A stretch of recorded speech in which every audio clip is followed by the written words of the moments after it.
बात करेंगे हिमाचल प्रदेश की, जहां हाईकोर्ट ने एक ऐसा आदेश दिया जिससे सुक्खू सरकार की नींद उड़ गई। हिमाचल हाईकोर्ट ने दिल्ली के मंडी हाउस में बने हिमाचल भवन को अटैच करने का आदेश दिया है। हाईकोर्ट के ये आदेश बिजली कंपनी की रकम न लौटाने से जुड़े केस में दिया गया है। अदालत ने बिजली विभाग के प्रधान सचिव को इस मामले में फैक्ट फाइंडिंग जांच के आदेश भी दिए ताकि उन अधिकारियों की जिम्मेदारी तय की जा सके जिनकी लापरवाही से बिजली कंपनी का भुगतान नहीं हो पाया है। दरअसल हिमाचल प्रदेश के लाहौल स्पीति जिले में चिनाब नदी पर 400 मेगावाट के सेली हाइड्रो प्रोजेक्ट बनना था। फिर अब फ्रंट मनी के तौर पर कंपनी ने 64 करोड़ रुपए जमा कराए थे, लेकिन यह प्रोजेक्ट शुरू नहीं हुआ। फिर कंपनी ने अपना पैसा वापस मांगा तो सरकार से कंपनी को पैसा वापस नहीं मिला, तो मामला आर्बिट्रेशन में चला गया। वहां से फैसला कंपनी के पक्ष में आया और सरकार को आदेश दिया गया कि सरकार 64 करोड़ रुपए को 7% ब्याज के साथ कंपनी को वापस लौटाए, लेकिन बावजूद इसके कंपनी को पैसा नहीं मिला। वक्त बीता और ये रकम बढ़कर 150 करोड़ के करीब पहुंच गई। मामला हाईकोर्ट पहुंचा और अब हाईकोर्ट ने हिमाचल भवन को अटैच करने का आदेश जारी किया है। दिल्ली का हिमाचल भवन, जो कि हिमाचल सरकार की प्रॉपर्टी है, वो नीलाम हो सकता है। दरअसल हिमाचल प्रदेश हाईकोर्ट की तरफ से एक मामले की सुनवाई करते हुए ये आदेश पारित किया गया और साथ ही दिल्ली के इस हिमाचल भवन को अटैच कर दिया गया। दरअसल मामला चिनाब नदी पर बनने वाले 400 मेगावाट सेली हाइड्रो पावर प्रोजेक्ट का है, जो कि मोजर बियर नाम की कंपनी को दिया गया था, लेकिन ये प्रोजेक्ट लग नहीं पाया, जिसके बाद मामला आर्बिट्रेशन में पहुंचा और वहां पर कंपनी के पक्ष में फैसला आया और साथ ही ये भी कहा गया कि जो अब फ्रंट मनी के तौर पर 64 करोड़ रुपए कंपनी ने जमा कराए थे, उन्हें जो है सरकार 7% ब्याज के साथ वापस कंपनी को लौटाए। लेकिन सरकार ने ऐसा नहीं किया और जो रकम है वो 64 करोड़ रुपए से बढ़कर 150 करोड़ रुपए तक पहुंच गई। अब पूरा मामला हिमाचल प्रदेश के हाईकोर्ट पहुंचा और हाईकोर्ट ने कंपनी के पक्ष में फैसला सुनाते हुए दिल्ली के इस हिमाचल भवन को अटैच कर दिया और साथ ही ये भी कहा कि जो सरकार है वो अगर पैसा जमा नहीं कराती है तो स्टे लागू नहीं होगा और ये कंपनी को अधिकार मिल जाएगा इस हिमाचल भवन को नीलाम करने का। इसके साथ ही साथ हाईकोर्ट ने ये भी कहा कि जो प्रिंसिपल सेक्रेटरी हैं पावर विभाग के, पावर डिपार्टमेंट के, उन्हें 15 दिन के अंदर एक जांच करनी है, जिस जांच का आधार होगा कि आखिर जो कंपनी की रकम है वो कंपनी को समय पर रहते वापस क्यों नहीं मिली और कौन अधिकारी इस पूरे मामले के लिए दोषी हैं या फिर किन अधिकारियों की लापरवाही की वजह से ये पूरा मामला सुर्खियों में भी आया और साथ ही साथ कंपनी को उसकी रकम भी वापस नहीं मिली। और 15 दिन के अंदर जो ये पावर सेक्रेटरी रिपोर्ट है वो हाईकोर्ट को सौंपेंगे और उसके बाद आगे की सुनवाई होगी।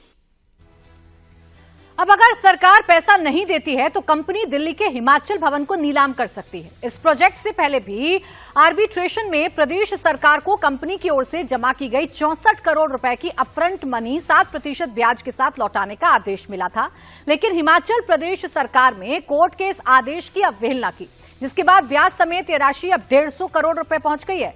हाईकोर्ट ने कहा है कि दोषी अधिकारियों का पता लगना जरूरी है, क्योंकि ब्याज को दोषी अधिकारी कर्मचारियों से व्यक्तिगत रूप से वसूलने का आदेश दिया जाएगा। हाईकोर्ट के हिमाचल भवन को अटैच करने के आदेश के बाद से ही बीजेपी सुक्खू सरकार पर हमलावर है। नहीं, मैंने अभी हाईकोर्ट का जो आदेश है उसको मैंने पढ़ा नहीं है, लेकिन नहीं कोई पढ़ा नहीं है, लेकिन अपफ्रंट प्रीमियम जो है वो एक पॉलिसी के तहत है। अब आर्बिट्रेशन के भी कई ऐसे फैसले आ रहे हैं जो बड़े चिंताजनक है, कानून की अनदेखी हो रही है, उसके खिलाफ हाई कोर्ट हमारी सरकार गई और सरकार ने उसमें जो 64 करोड़ रुपए आर्बिट्रेशन का था वो जमा कराना था, उसके बारे में मैंने अभी जानकारी प्राप्त की है। सरकार को डिफेंड करने के लिए सीपीएस के मामले में अगर देखते हैं तो दिल्ली से जो है वो वकील आते हैं और एसएलपी में सुप्रीम कोर्ट में जहां वो 1 करोड़ रुपए खड़ा होकर के एक दिन में लेंगे, उसके लिए पैसे हैं। हिमाचल का दिल है तो हिमाचल भवन है, कोई भी हिमाचली जाता है तो गर्व के साथ वहां जाता है, उसकी ही नीलामी की नौबत आ गई। कोई भी ऑर्डर आए, कुछ भी चीज हो, उसको जो है सीधे सरकार की कार्यप्रणाली से जोड़ने का प्रयास किया जा रहा है। जैसा मैंने कहा, ये इंस्टेंट केस जो है ये बड़े लंबे समय से चला हुआ है। अब उसको राजनीतिक रंग देना, षड्यंत्र करते रहना, केवल और केवल सरकार को गिराने के असफल प्रयास करते रहना। कांग्रेस आई, हिमाचल हो, कर्नाटका हो, तेलंगाना हो, वहां पर लूट, बर्बादी और महंगाई लेकर आई। यहाँ तक कि इनकी प्राथमिकता केवल समोसों की जांच करनी है। कांग्रेस का केवल एक ही उद्देश्य है, जहां पर भी वो सत्ता में आती है बड़े बड़े वादे तो करती है पर वो वादे झूठे होते हैं, लूट मचाती है और उन प्रदेशों की तिजोरियां, क्योंकि राहुल गांधी को तिजोरी बड़ा पसंद है, तिजोरियां खाली कर देती है। सीएम और नेता विपक्ष जयराम ठाकुर ने सुक्खू सरकार पर हमला बोला। जयराम ठाकुर ने कहा कि हिमाचल की सरकार किसी भी मामले को गंभीरता से नहीं ले रही। कांग्रेस सरकार को चलते हिमाचल के लोगों की फजीहत हो रही है। सबसे बड़ी बात है कि हाईकोर्ट का फैसला 13 जनवरी 2023 को आया और उसके बावजूद भी सरकार जो है वो गंभीरता से इसको नहीं ले रही है। ये जो सेली प्रोजेक्ट का अपफ्रंट प्रीमियम का जो पैसा 64 करोड़ रुपए देने के लिए आदेश हुए थे, मुझे लगता है कि जो हिमाचल प्रदेश की सरकार सारे विषयों को बहुत गंभीरता से नहीं ले रही है। एक ऐसा जो हमारे हिमाचल के लिए, हिमाचल का तो गर्व है, यानी कि दिल्ली में अगर हिमाचल का दिल है तो हिमाचल भवन है। कोई भी हिमाचली जाता है तो गर्व के साथ वहां जाता है, उसकी ही नीलामी की नौबत आ गई और वो 64 करोड़ रुपए का पैसा आगे बढ़कर के लगभग 150 करोड़ रुपए के करीब पहुंच रहा है। ऐसी स्थिति हिमाचल प्रदेश की आज से पहले कभी नहीं आई। पहली बात, कोर्ट के मामलों को भी सरकार गंभीरता से नहीं ले रही है और एक के बाद एक फैसले जो हिमाचल प्रदेश में जो हो रहे हैं, जिसके कारण सरकार की फजीहत होती जा रही है।